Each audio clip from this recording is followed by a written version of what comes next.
Okay, so a last welcome to our last lesson in this great journey that I hope you've enjoyed. I know you've enjoyed with myself, Chris Jordan, on the radio short course by Boston Media House. I know you've learned something. I know you're passionate about radio. That's why you're doing it. And just like hands off, I want to wish you the best of luck with your journey forward. Go out, dare to be great is what my first boss said to me. It was really a great mantra. It says it all, at the end of the day as well. Like, go take the chance to see how great you can actually be. And I want to leave you with that as we close up with our last lesson, which is about radio and podcast intelligence, right? So radio intelligence is a term that was phrased perhaps maybe in the early 2010s, right? And there were a couple of radio innovators around the world that claimed themselves to be self-proclaimed radio intelligent broadcasters or media practitioners, right? So they were proficient in radio intelligence. Radio intelligence is basically the art or craft of trying to master what is going to come next in radio, or what should be done in radio next, something that no one is really doing. There's an opening for it. We look at, let's say, trends, we look at infrastructure, we look at technology, we look at how the world is working, and we see how our medium can be grown into a new, just a new future, right? So when I say that, I'm not going to now give you these groundbreaking finds in radio and stuff like that. I just want you to start thinking about being that type of person when you come into the industry and live in the industry, because a lot of our professionals come in. They want to only do presenting. They do presenting, and then they end in presenting, and they have no other skills, right? Someone that has radio intelligence, right? And no, that's not like to say that someone is not radio unintelligent, right? So will be someone that goes and learns about all the aspects of radio, goes and does a lot of reading, goes attends a lot of talks, watches a lot of seminars, goes to Radio Days Africa, for example, and watches what the leaders in the industry are saying. When I say leaders, they could be influencers, they could be innovators, they could be anyone, right, that has something brand new to say. And get your mind in the game when you are moving within, I would say, any job, but we're talking about radio here, so let's stick with the program, right? Okay, so let's talk. So Mark Ramsey was one of my favorite, as I was myself becoming a radio, now there's a new term, radio futurologist, right? I'm aiming to hit the benchmark ceiling on that and become a radio futurologist myself in the action of innovation. Mine is focused on innovation, as I've said to you, as I'm introduced myself way back when in the first or second lecture, right? And I spoke about that. But people like Mark Ramsey inspired me, right? He's not my favorite person in the world. I don't take all my instruction from Mark Ramsey. I'm saying he was one of the very first radio futurologists, right, that I started doing some reading when I was developing the textbook way back when in 2015, right? So there's a couple of there's a number of articles. I mean, there's a ton of stuff that Mark has out there. But one particular article was called 6 Reasons Radio Listeners Ignore You in Your Morning Show, right? And some of the statements that he made were, for example, because you're just not that good, because they're not meaningfully different in a crowded field. In other words, their team is it's just not one of a kind anymore, because listeners are barely exposed to them, right? In other words, a presenter is not even using their social media. They're not going out. And I'm saying you have to touch and feel, and not in a dirty way, as I said before, but you got to touch and feel your listener, man. You got to go where they are. They got to know that you're there. Speak to them. Don't be a celebrity. Sit down, Ask them if you can have like a bit of a drink with them. Like people are not, they don't do that. Like personalities don't do that. They live in a little bit of a bubble, and they expect that a lot of their success must come from that. Because the DJs are not human anymore. So for example, like Thibaut Touch, I love the man. We love Thibaut Touch, right? But the only thing with Thibaut is that he's so rich, like he's lived an extremely rich life. When you listen to Thibaut, like I was listening to one of his shows, and he was speaking about this really, I mean, this watch that he bought while he was in America, and I think it was collaborating on a project with Akon, or I'm not sure at that time, right? Which is already something that a listener cannot relate to, that type of lifestyle. One, why are you talking about it anyway? But this watch cost him like $20,000 or something, and he was wearing it there, and he wanted to just kind of like tell people about it. And that's not a human being. Like Thibaut had too much money. Like you have too much money to spend there, and that's cool. I mean, if you earned it, like there's no hate against that. I'm saying, like, man, when you stop becoming human and you start speaking a certain way, or speaking to people in a certain way, you speak at them in a certain way, you start only wearing certain clothes, or you start only attending, I don't know, the opera because, I don't know, in some dimension, multi-dimension, I don't know, multiverse, like opera is like the most popular thing on planet Earth. When you start becoming less of yourself and more of this little plastic doll, like you're a lost cause, and the industry should and will kick you out, right? Because management doesn't want a great morning show, they want a cheap morning show that should be great, right? So in other words, we've got presenters here, and this is what I'm saying just about radio intelligence, right? We've got presenters that need gimmicks. We need little tools. We need competitions. We need big guests. We need, right? So that this show can be great. That says one thing, that you are not great. Everything that you shower yourself with in that show, you need. Not that you want, you need, right? Okay? And you feel like that is going to make you a better presenter, right? We have too many presenters that do think that way. And so Mark says, this is why you are being ignored in general, never mind as a breakfast show, as a presenter, okay? Because liking them, quote unquote, and listening to them, quote unquote, are two different things. We can like you, right, which is what we want, right?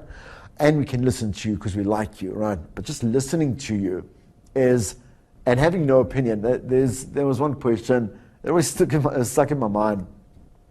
And it was, would you rather be like a jock that is loved, that is completely hated, or somewhere in between? And the answer is be either the one that people completely hate, or someone that they completely love because they actually have a feeling or an emotion. They actually have a reaction to you, not the person that they go like, oh well, do you like them? Yeah.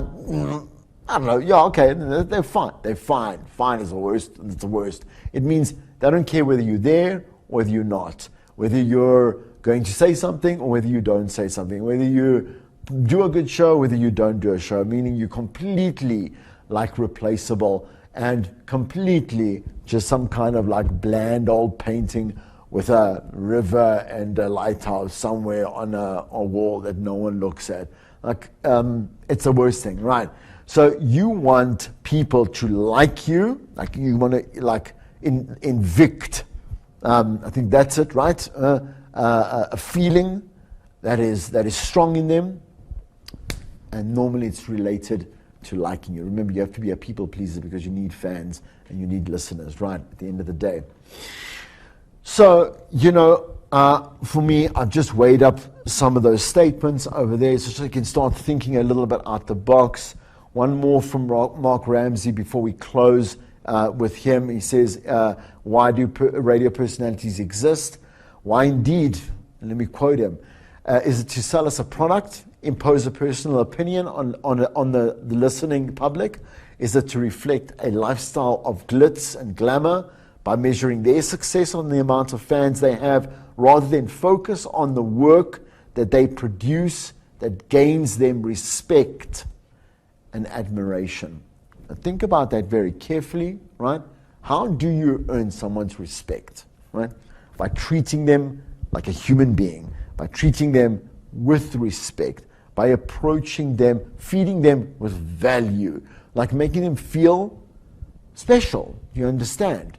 Admiration, if they're going to admire you, it's going to be because of the way that you do your work, you do your job, the things that you say, the way that you treat people, the way that you treat subject matter, the way that you're not biased, the way that you're not a racist, that you're not a sexist, that you're not a classist, all of these things, right? That you are a human being that has integrity at the end of the day. Let's go to some more. So here is why you exist. Just some really cool points. Let's go. To be in the moment, live with us, right?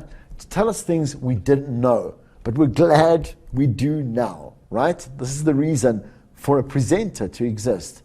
To lift our mood, to be a spokesperson for the culture that you share with us. So it's super important why we can't put an American on a South African radio station. Some people, and in a lot of countries, I mean, we do mix and match sometimes, but very, very little, right? Because you want someone that knows who you are. I want a South African to speak to me as a South African. Like, I don't want like an American or a whatever it is, anywhere else, a Swede. I think that's what they're called, Swedish person, a Swede, I don't know. Whatever it may be, I want me some Ubuntu here. That's who I can communicate with. That's who I relate to. That's who I know is the closest personal match towards me or with me, right? To tell stories that fascinate or move us. To be a friend when we need one, definitely. You must understand that radio is a companion, like you're a companion to other people, right? And not just saying when they're feeling lonely and depressed, like it's nice to have the radio on. It's nice to have, like if you're, just imagine yourself in a room that's totally quiet. Like you can't even hear like the atmospheric, like the noises, I'm saying you know, just the noise of the wind or just the world, right? Like it is, that'll destroy you, like is soul-wise. Sometimes we want background noise, you know? We want the background noise, want the person speaking, be a companion, be another voice. Also, you're our connection to the outside world. If sometimes we are just really, really just like boxed into our own, right? To be the mirror that mirrors our best friends, right? To be an anchor and experience that we all share together, right? Okay, to help make our lives better in tangible ways. So tangible means things that we can actually do. Don't give us dreams again. Don't tell us dreams. Tell us reality, right? To make us laugh, make us cry. You know, spend those extra minutes in a way that we say, oh, that was a great experience. I did shed a tear. Like we're listening to Good Morning Angels, and there was one. I know Good Morning Angels is pre-selected to obviously make you cry. Obviously, I mean that's the whole point, right? But you know, there was just one last week that I was listening to, and they were interviewing, chatting to a lady that has a child. She's in third stage cancer. Very good spirits, and you know, obviously it's one of those things where you're nominated by friends and family and saying about how much you give back to the community and stuff, right? When you hear, I must also not hear a man cry, and then a man cry, then immediately I cry. But anyway, to also hear a woman or a person cry, like, because the presenter has got them in that moment, the presenter is holding themselves together, but everyone else is crying with them. Like, it's a magic moment, man. You know you've done your job. And the question was not about, like, what do you want to do with the rest of your life? It was just about how, you know, with Martin, who who does the Breakfast in Jacaranda, does Good Morning Angels, has been doing this for so long. He knows how to play exactly in a way that doesn't become insensitive, right, or patronizing to someone that is terminal, you know. And then it's that reaction from them that really just gets you. Sidebar, right? Make us laugh, make us cry, make us feel something, inform, educate, entertain them, right? Be part of a family that never lets us down. That is a harsh statement. Wow. Hashtag down the family there. No. So just be that extra brother or sister, go the guy next door, like I said to you. To share your musical enthusiasm with us, yes, you got to sell your brand. We don't care about your personal opinion about what you listen to at home. You got to love that music. You got to sell that music. You got to be pumped up for what's coming up next, right? Because that's why they're listening to that station. They like that music too. To share your memories with us, so anecdotes, like I shared with you, with my mom, to reveal your soul to us without crossing a line, to show us your humanity as well, to know what we care about and care back. So remember to make innovative radio. Here are some points. Reinvention isn't nearly as compelling as taking the familiar and making it new again. And it's about the concept of the wheel. The wheel is great. You cannot go better on the wheel. We've all wanted flying cars since we've watched the Jetsons as kids, or if you still watch the Jetsons, even if you know who they are, right? We've all wanted flying cars, but so far, so good. The wheel, as it was invented, has been perfect, and it's been working for many years, except it's been improved on, right? So reinvention, does not exist, invention hardly ever exists in society these days. It is based on, like they say, stand on the shoulders of great men or women. And that is fine, because that's how you create original concepts, right? Stand on what you see is there and make something brand new based on what already exists. When you have something hot to share, tease it, right? In other words, don't give it all up. Just make it, give them a little bit of that spice, man. Give them just a little bit of a taste. Rope them in, go for it as well. Make sure that you have really hot content, right? So don't have some great content and some okay content. Every show must have hot, great, best choices. And when you are prepping, know how to identify what is hot content, both as in terms of quality, but hot content that is out there. Know how to measure, like I say, those kind of statistics which are called your listeners and their behaviors, and know exactly what they're talking about. Get right in the middle of those discussions, right? And keep some stuff mysterious, man, to keep it interesting. So let's look at some podcasting trends. I'm going to go through them not quickly. I'm just going to go through them briefly as well. We know the fundamental truth, right? Okay, that content knows no distribution channel boundary. Content is bigger than any distribution channel. To understand that and to pull it into podcasting is exactly what I said in the previous lesson. You can talk about anything you want to. When you tell somebody you can talk about anything you want to, right? They have no idea what to talk about. But take it from this point of view. Enter this world with an endless amount, that means that forever you can keep creating new content till you are no longer here on this planet, right? And see the world, actually start viewing the world piece by piece to see that there is content everywhere, right? Okay? There is no boundary for creation and creativity. Podcasting in particular, so here are some podcasting trends, very recent, these are the most recent podcasting trends. Podcasts are just a slice of audio entertainment. We know this, right? In fact, when metrics for podcasting are as robust as they are online and traditional sorry, as they are, let me start that again. In fact, when metrics for podcasting are as robust as they are in radio, like traditional radio, or even online radio, right? Dollars, rands, any types of currencies, man, this is where the money comes in, right? Because podcasting is now foundated, as I've explained in the previous lecture, it is now fully able and capable to be monetized. We can see the value in, and we can absolutely use this to make money, which is what the world, I don't know, spins around, right? Okay. All right.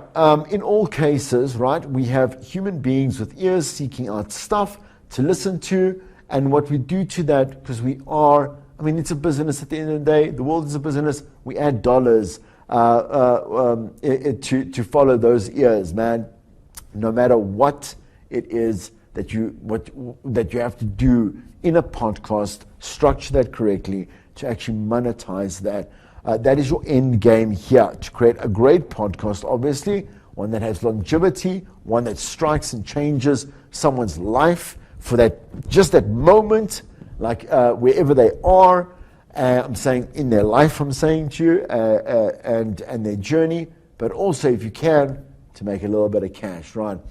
So a big problem with podcasting, in my view, as a category, is that it seeks to set itself apart.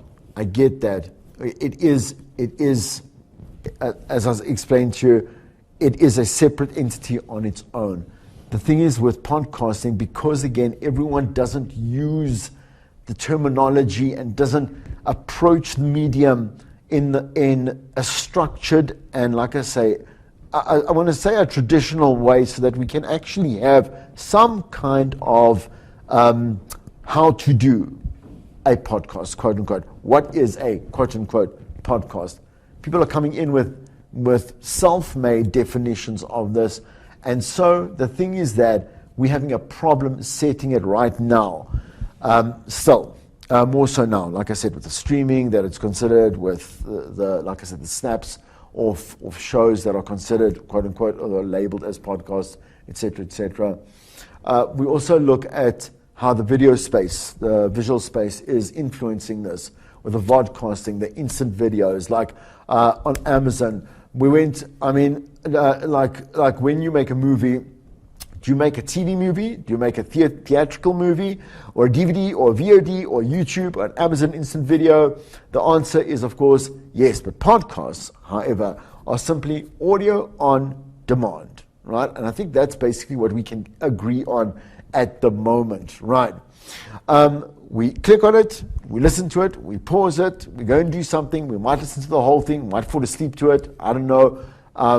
But we got to go and settle on audio on demand before we look at the final trends in podcasting itself. Okay, so when a podcast goes and hits big, it becomes bigger than the narrow platform that it initially began on. I gave you top trending podcasts. Is that the way should you look up to those podcasts? No, please, because the thing is that is what is flashy for the moment. You understand? And and again, with podcasting, do not model yourself on someone else, because there are 1.5 plus million different people that are podcasts that you can go and copy and paste a template to. Know how to create like a riveting and professional product, knowing that it is on the audio platform, like it's audio on demand, like you got to play to theater of the mind. You've got that free range of being able to speak openly about very niche topics or very niche conversations that other spaces are not allowed. They're obviously like have their boundaries and have their limits. Go there. It becomes something that we seek out across platforms because we love it, right? We love to see whether or not like if we're captivated by something, when you go on YouTube, there's the black hole. That means you had a good time on YouTube. Now, when you've seen hours and hours must pass by, and you are in the black hole of things. I want you to try and think of podcasting as you being part of that black hole that people will travel through and journey as they continue to spiral and spiral and spiral and spiral and spiral in the medium itself, right? Okay, podcasting remains hard because we expect people to embrace the platform rather than what's on it. Okay, let's look at the trends and we'll close up there. So trend number one, podcast advertising is on the rise, as I've explained to you now. People obviously see the benefit and obviously the return on investment for investing in a podcast, right? So one way to, if you want to, let's say, monetize your podcast, you can also, in the beginning, when you're starting a podcast, allow someone to advertise, be your sponsor for free, so that it makes it look more professional. It is more professional as well because it's now being sponsored by. You can then take that as a, like I say, it's a sounding board, right, for how to actually practice, because you're giving them free advertising, right, to like an unknown number of listeners and reach, right, and you are being able to play with the notion of monetizing your podcast, and knowing that this is not a maybe, that it is a certainty that you can and are able to do it. 2, user experience optimization is based on previous data. So let me not go into the social dilemma, the movie, which I just watched yesterday. I know it's very old, but we know that algorithms and AI rule the world, but they rule the world in such a way that they have completely molded humanity in such a way that we are reactive to, and we are trained, we are brainwashed, should I say, to follow, to click on, I'm going to say share, to whatever it may be, right? But the thing is that there's this massive profile that is built from these 4 dimensions of data that will basically dictate to you as a consumer, I'm saying to consumers out there, what the next best thing that they will like or love to enjoy or binge or whatever it will be.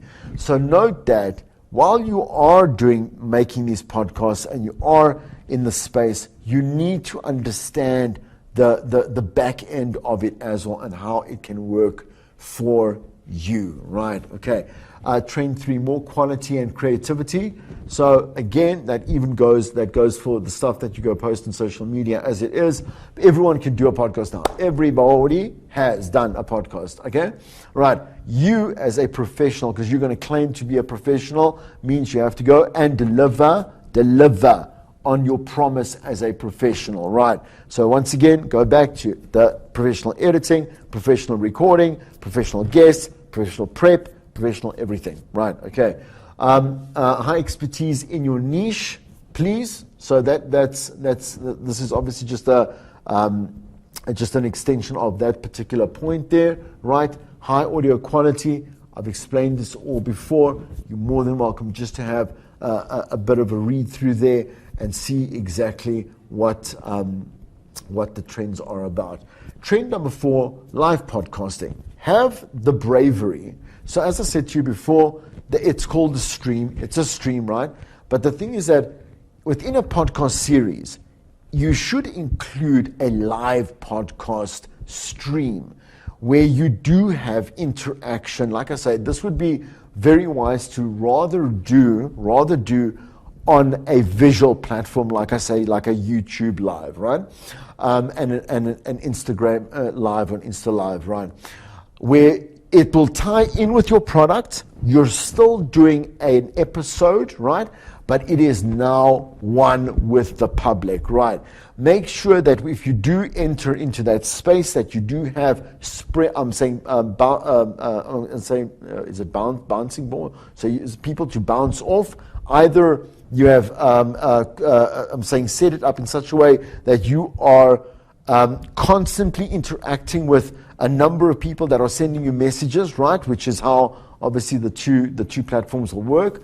Or you've included guests in your obviously in your live podcast, and then you refer to the comments and make sure that this is like a very, very, very interactive Q&A type of session, right? Okay, or be part of our podcast, special edition, whatever. Trend 5, cross promote for audience expansion. So please use those other platforms, right? One, to be just blow social media up with promoting and bring them to your Spotify account, or bring them to your range of where your RSS feed is streaming towards on the different platforms. But make use of that. Make use of the fact that you must put on like little teasers. You must put on added value content to so if the podcast series is running for a couple of months, right? Make sure that you are adding value, like thoughts and thoughts about reactions to, or new data that has come in, or there was a comment on Twitter that was, now you want to address it, whatever it may be. Add that content to cross promote to your actual podcast series, right? Okay, cool. Voice search optimization. So please note that voice search optimization, so Siri or Google, hey Google, right? Okay, are the magic phrases, and that's risen 40% in the US population, right? Which means it's also risen everywhere else. Like, I love talking to my phone. Because obviously I find it very interesting what it comes up with, but also the way that obviously the Google system works. And I don't use Apple, so I don't know Siri at all. Great voiceover artist. You should really watch TED Talks from her. Great. Anyway, but the thing is that, what does that mean for you as a creator? Correct. Ensure that your show will pop up in search results if your audience searches for you via your voice search. This can be done with someone who is proficient in the field of web development, right? To make sure that they go and include in your SEO, your search engine optimization, and it's obviously that sect of its development, where the voice optimization is included as well, is like pushed to the brim, right? Okay, do that. The last one is content repurposing, right? So 71% of podcast listeners insist that podcasts are a quick and easy way to learn new things. In fact, podcasts are an easy and convenient way to get new knowledge while doing everyday activities. We like to listen to something that is quite focused on, because again, radio is, it moves from point to point to point, and these things are different, right? When we are listening to like an audio book, right, a podcast can become quite a comforting, again, white noise for me. I quite like it. And so they say that additionally 67% of podcast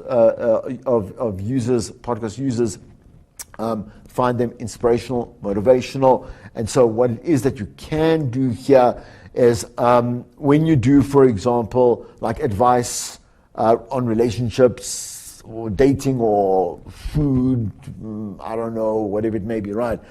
If you can repurpose that to bring it about as a throwback, maybe you can repurpose parts of great podcasts as highlights packages, right? That people can then just quickly consume in 3 to 4 minutes as part of your series, right? Do that as well. People are loving them. Go to the recommended reading of Radio Intelligence, and there's so much more out there. And for me, the last exercise from me to you, Unit 6 exercise, is write up a reflection report of what your thoughts are critically about the radio industry today. So in other words, be the person that now has all the knowledge. Then go and write, go listen to radio. Listen to a lot of radio. Listen to different stations you never listened to before, that you don't want to listen, that you don't like, that you like, right? And start making radio intelligent commentary on what you hear and why you think it should be done differently, or it could be done in this way, or what if something could be included like this. This report must show your critical and professional opinion on what you think makes good radio, recognizing some new ways on how we should be doing radio in general and where you see the next step of radio going. It's been a great pleasure to be with you on this journey. Hope you've learned a lot, and that's going to be it from me. See you. Bye.